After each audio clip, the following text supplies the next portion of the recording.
What up, sports fans? Waxon Wednesday, Jake Waxman, Tyler Lava, let two guys talk sports. Let's do this. Let's go. Alright. Welcome to March, and welcome to that part of March where we are in conference tournament mode, or at least close to it. Now, still plenty of regular season action going on, but that's slated to end this Sunday. I know my Boilermakers have the Purdue Boilermakers. They have their final regular season game of the season on Sunday at home versus Wisconsin, along with a few other teams like Illinois, of which I know of. But I know after Sunday, regular season's done, we go into conference tournaments. But I'll give you guys a lowdown on conference tournaments I think you'll be interested in watching. So we're going to start with the big ones. So we'll go there. So I'll start with the three of the Power 6 conferences that you're going to want to watch. First up, Big East tournament. The Big East, it's been a gauntlet all year. And as of right now, UConn, they won the regular season crown. Won't be an easy thing for them to win the tournament, but it wouldn't surprise me if UConn wins the Big East tournament, but they'll have tough competition from teams like Marquette.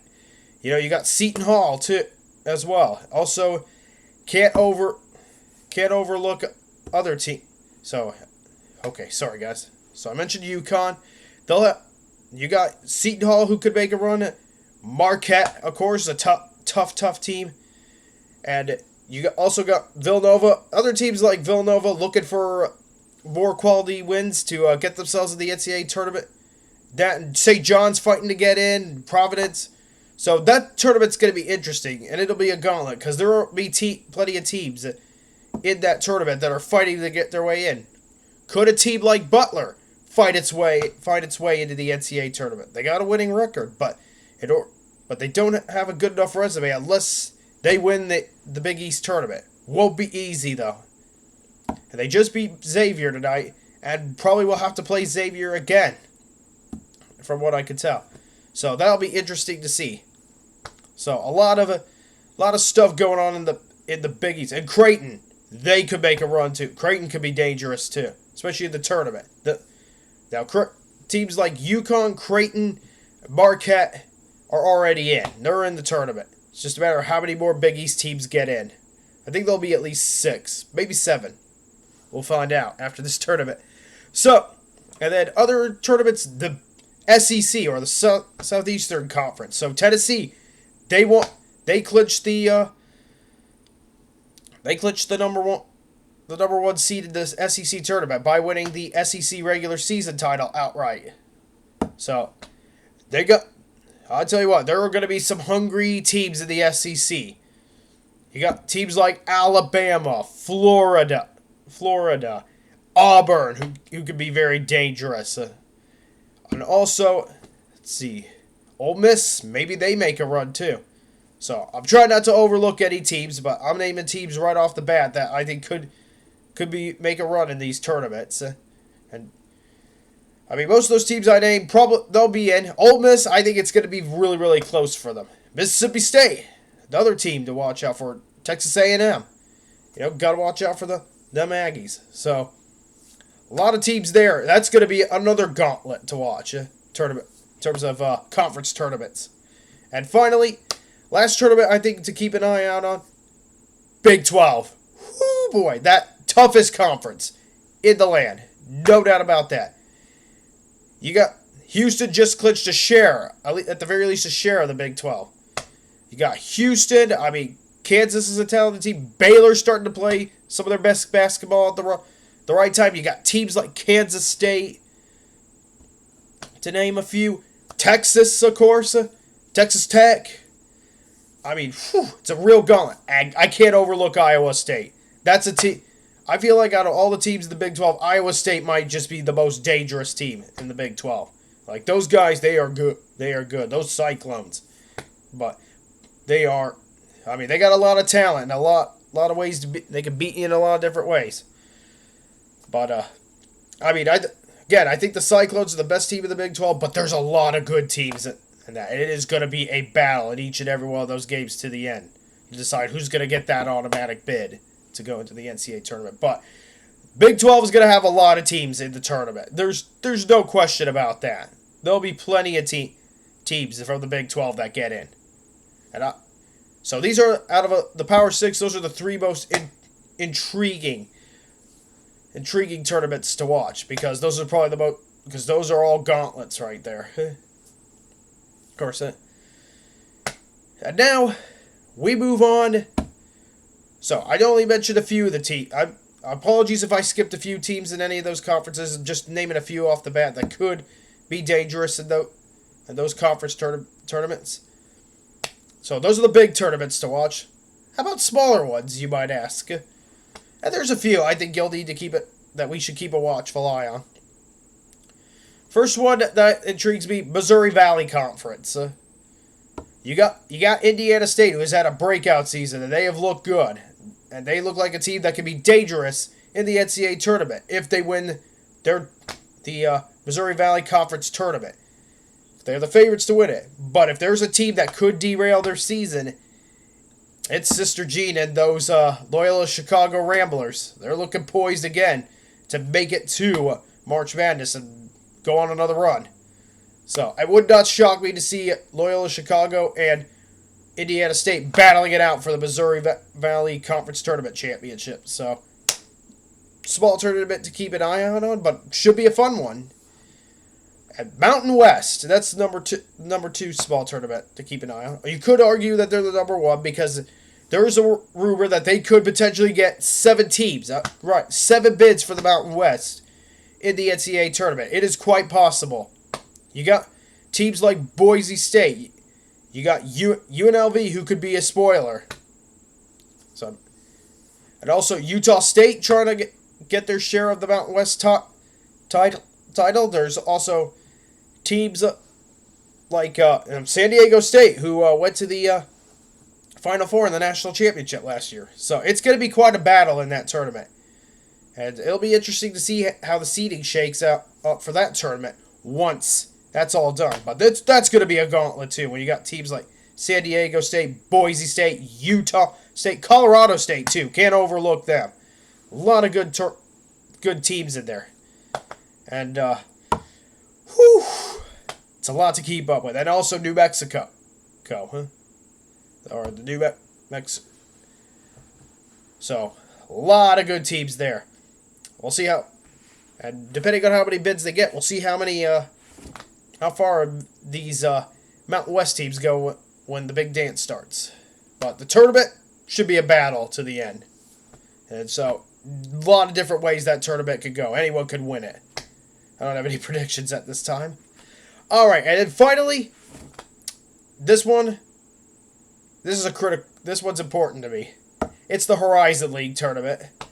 So, pretty small one, but big story out of the Horizon League is Oakland University. They won the Horizon League title outright, the regular season championship, and now they've got a chance. They got the number 1 seed of the Horizon League tournament, and they've got a big chance to get back to the NCAA tournament.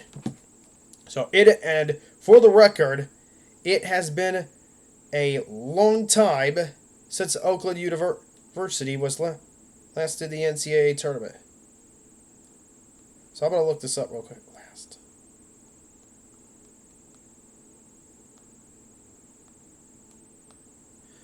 Okay, sorry about that. Okay, so it's been quite a while. It's been since at the very least. So I'm not going to get into specific details on when when the last time Oakland was in the tournament, but let me just tell you, it has been a while.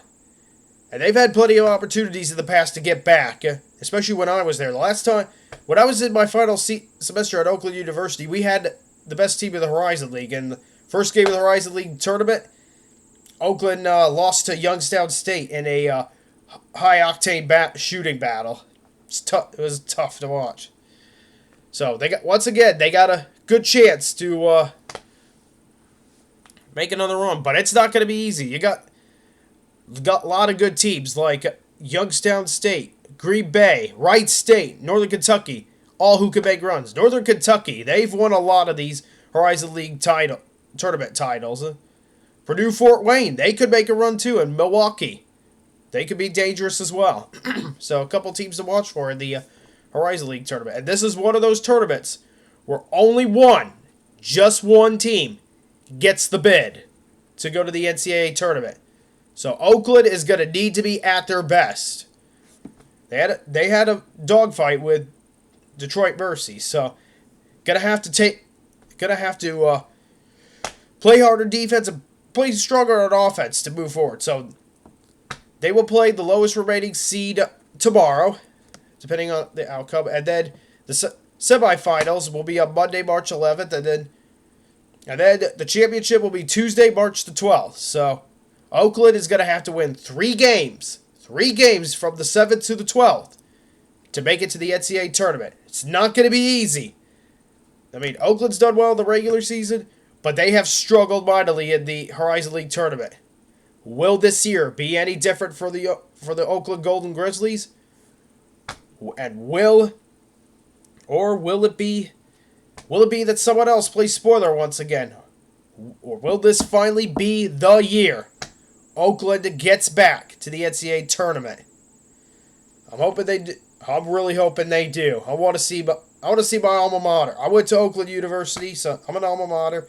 I want to see them get in the NCAA tournament because I think they could make a lot of noise if they could get there. Okay.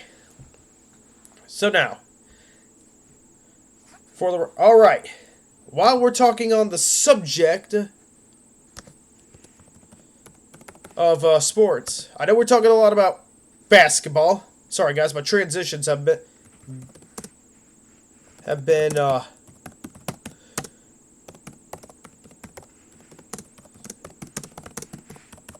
okay. So apologies about the so I want to apologies, guys. I'm not my best night. So we've talked a lot about college basketball tonight, but we got something else coming up. And that's something else, which is this Sunday, is the start of a brand new Indycar season. That's right. Indycar 2024. Here we go. So I'll give you guys a little preview. So it'll be interesting. So what some of the biggest questions? Big question. Can Alex Palou make it back-to-back titles? He's back with Chip Ganassi Racing on a 2 to 3 year deal, from what I can understand. Got a new sponsor, DHL. Hopefully, whatever drama he and Ganassi had, or whatever quarrels they had with this contract negotiations, hopefully it's all behind them and they can focus on going back-to-back and winning another title. If anyone could go back-to-back, it's Palou. He's got the resources and the team and the driving capabilities. No matter what. Who could play spoiler in this championship battle? Maybe someone like a Scott McLaughlin. Maybe this is the year Joseph Newgarden gets back makes that comeback and wins that championship. Newgarden, he's been fast these last 2 seasons, just hasn't had the consistency. If he can nail that consistency, Newgarden's a complete threat to not only challenge Palou for the title, but knock him off that pedestal and take the championship away. Hey, clearly. But of course, McLaughlin, I think, will be strong. You also got other teams to watch for. So I mentioned Ganassi versus Penske. It looks like it's going to be that kind of battle again. Who's another team that maybe could get in the fray? Does Arrow McLaren have a bounce-back season? Last year, at times they had speed, but just not enough to win races. In fact, Arrow McLaren went winless last year. Even with you had Pato O'Ward on the team, and they didn't win a race. Can they bounce back and get in the winner's circle? Can Pato O'Ward be a challenger? How does a guy like Marcus Ericsson do in his first year at Andretti Autosport? Of course, they scaled down to 3 cars. Is that going to help him a lot, I wonder? Can Colton Herta show more than what he showed the last few years? Can Alexander Rossi have a breakout season with Arrow McLaren? And let me tell you, Alexander Rossi, he needs to have a good second year with Arrow McLaren. Like, when I say that, I mean he needs to win a race this season. It needs to show more than what he did last year. Or that contract year coming up, and things may not look as good if he does not have a breakout season here in 2024. And how does a guy like David Malukas do in his first year with Arrow McLaren? Who's a guy that could play spoiler for the championship? Maybe a Christian Lundgaard, perhaps? I mean, I like him. He's been fast, even with a team such as Letterman Lanigan. But he could carry that team on his back and possibly challenge for a title this season. All a lot of mysteries. And Scott Dixon, what more does he have left in the tank? Does he have another championship? Or is Ganassi now Pelot's team, I wonder? So, all really good questions for the 2024 IndyCar season, and we'll see how it all gets underway at St. Petersburg. Should be a really good race. We'll find out, won't we? So, these are just some of my questions and thoughts going through my mind heading into the first IndyCar race of 2024 at St. Petersburg. All right, on this day in sports history. And how about this? On this day, the 6th of March, 1954, the first ACC men's basketball tournament, NC State beats Wake Forest 82-80 in overtime. And that was the first ACC tournament. The Big Ten didn't even have a tournament until 1998. And yet the ACC's been doing it way longer than most other conferences. All right. Now, I want to answer a really... Now, to give you guys an idea, 2011, that was the last time Oakland University... So, to come back to a point that I was trying to make earlier about the last time Oakland was in the NCAA tournament, 2011. It has been over 10 years. In fact, it'll have been 13 years since Oakland was last in the NCAA tournament, if they do not make it this year. So, long time. So, about time. Being a Golden Grizzlies alum, it's about time they got back in. All right, sports fans, that is all I got for this week.